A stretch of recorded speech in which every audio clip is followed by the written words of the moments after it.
So I just saw the Mario movie and I have to say it was better than I expected, which isn't really saying much as I really lowered them before getting into this film. However, it was actually genuinely quite good. Now, I think the first place to start is talking about what it did really well, which is not taking itself too seriously and just having fun with everything they had available. The film was silly and definitely targeted towards a younger audience, however, that isn't a bad thing. For me, it was a great time and I certainly was entertained throughout the whole experience.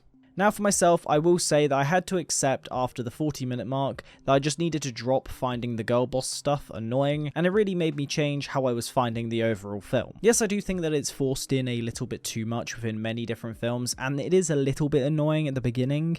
However, I've got to say that it wasn't thrown in as much as I was expecting it to be based off the trailers, and as well, my perspective kind of changed on this. Once I saw this girl who was about probably 7 years of age, a couple rows basically I think a seat away or so from us, sitting with her mum, and they were watching the film, and she got really just over the top excited, like I would have back in the day when like Iron Man 2, for example. I know nobody end up having to judge me for liking Iron Man 2 back in the day, okay? It's an okay film, but it's not that great. However, I ended up changing my overall perception of this purely because of that, and that is because she became so happy just to see her completely destroy everything when she ended up taking the fire plant, which made me think, well, maybe this is actually empowering in some way for some girls like her, but also it could just be the reaction of a kid who, you know, overall just finds one of the main characters destroying everything and having to save the day. Really cool. I couldn't tell you because obviously I don't know what's going on inside of, you know, their heads and so on, but overall I'd definitely say that once I dropped the idea of the whole finding the girl boss stuff irritating, the overall film was way more pleasant and enjoyable to watch. One of the things that stood out for me as a great staple of this film was the soundtrack. I enjoyed the mixture of the classic 80s music and the way that they were able to incorporate the Mario theme into many moments within the film. However, one thing that completely topped the music within this film was the animation style, it being visually stunning for one thing, but also the fact that they were able to give a game character genuine justice on the big screen. The animation was something to behold in this film, if I'm honest, and if you didn't even like the film, I think everyone walked away at least thinking that it was a visually entertaining and just a great looking film. However, one thing that this film did for me, and probably everyone out there who has ever touched a Mario game, since the arcade versions all the way up to the Nintendo Wii like I did, I just loved the constant nostalgia trip that I was going through when watching this film. And it's a game that, if I'm honest, I remember that I put tons of time into when I was a kid, but I never think about regularly nowadays. It was one of those moments of just recollecting on the fun that I used to have when I'd be sat on the coffee table in our lounge, and I'd be playing the Wii whilst my mum would be childminding, and I would just be basically going through everything from the beginning to end, from the ice caves to defeating Bowser, and then resetting the game all over again. Every single part of it was just coming back to me and it felt great. Or even Mario Planet, if I'm honest, just thinking back to playing that game, which in my opinion is the most underrated Mario game out there. Donkey Kong and Bowser were also great in this film. Originally, Jack Black was worrying me. It's not that I don't think he's a good actor or anything like that. It's just that every time I've ever seen him in anything, he's normally like overly goofy and that sort of thing. And it's always like hard to take a character seriously and stuff. However, again, it fits the setting for this, as, you know, he is meant to be overly goofy in this. I honestly would say the funniest moments of this entire film were the moments of his character just being on screen. From the moments that he's, you know, confessing his love for Peach, which I'm really great they did that as a, like, you know, little story to add in there, you know, one of the conspiracy theories from the games, but also just the singing. I think that was just amazing and it was done really well. It didn't feel out of place. Like, my girlfriend at times was like cringing a little, but I found it so amusing that I was just like, this is great.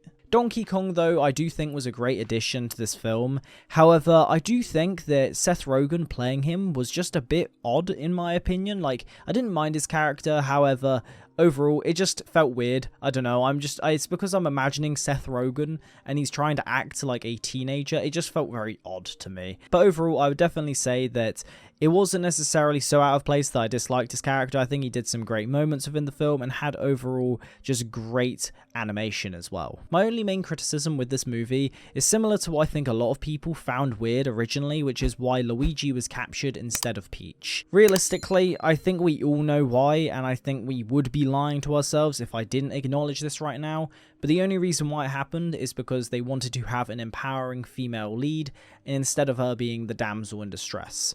So outside of that, I wouldn't really say that you could say there's any other thing for, like, the reasoning for this to be happening.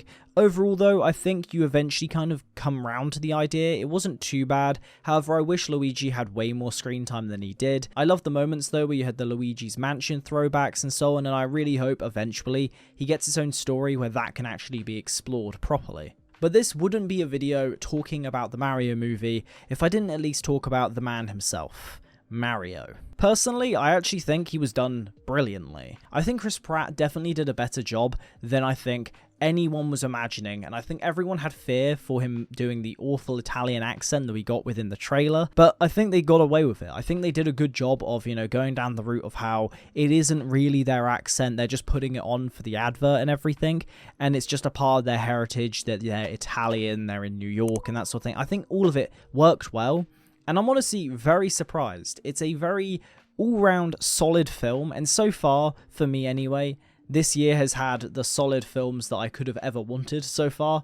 I haven't watched any Marvel films this year yet, so currently, obviously, don't talk to me about Ant-Man. I don't know about it too much. I haven't gone and seen it, but all-round, John Wick, Mario, we've got Oppenheimer later in the year, which I can't wait to go see. Puss in Boots was amazing, so all round, can't complain about this year's films.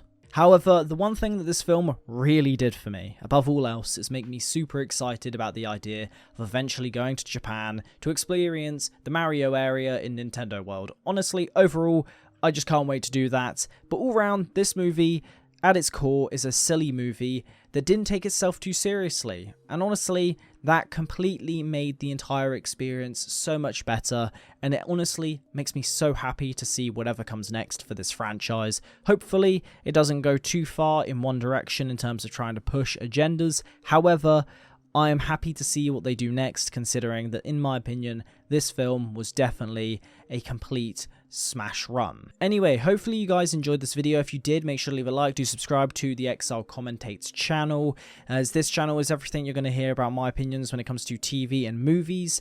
Anytime that I end up basically going and seeing something or watching a TV show, I'll be talking about it over here. So yes, I'll see you guys in the next one. Have a good one.